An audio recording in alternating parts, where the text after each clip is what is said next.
আসসালামু আলাইকুম। আমরা আসলাম সমুদ্র সৈকতে। আপনাদের এখন ঘুরে ঘুরে দেখাবো সমুদ্র সৈকত। এখানে উখিয়া টেকনাফ আমরা আসছি। আমরা টেকনাফ আপনারা জানেন, আমি কিছু আগে একটা ভিডিও করছিলাম। ওখানে টেকনাফ যাওয়ার উদ্দেশ্যে রোহিঙ্গা ক্যাম্পে ওখানে আমরা যাইতে পারি নাই। এখন আসছি আমরা ওখানে ব্রেক করে উখিয়ার দিকে আসছি, উখিয়া সমুদ্র সৈকতে। এখানে বাবু একটু ঘুরে দেখাও। এখানে পাহাড়ের এখানে সমুদ্র সৈকতের ভিউ।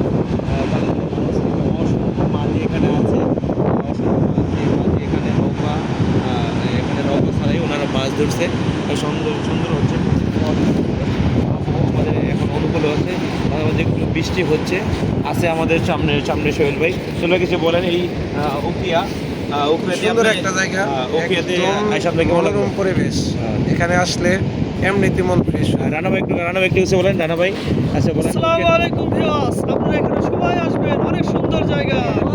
এখানে আরো সুন্দর সাম্পানওয়ালা নৌকাগুলো দেখছি। এখানে অসংখ্য নৌকা, এগুলো নৌকায় রাত্রে বেলা মাছ ধরে নিয়ে আসে। আমরা দিনের বেলায় মাছগুলো আমরা বাজারে, আমি কিছুক্ষণ একটা আগে ভিডিও করছি, বাজারে মাছগুলো অসংখ্য মাছ নিয়ে আসছিলো, বিভিন্ন রকমের সামুদ্রিক মাছ।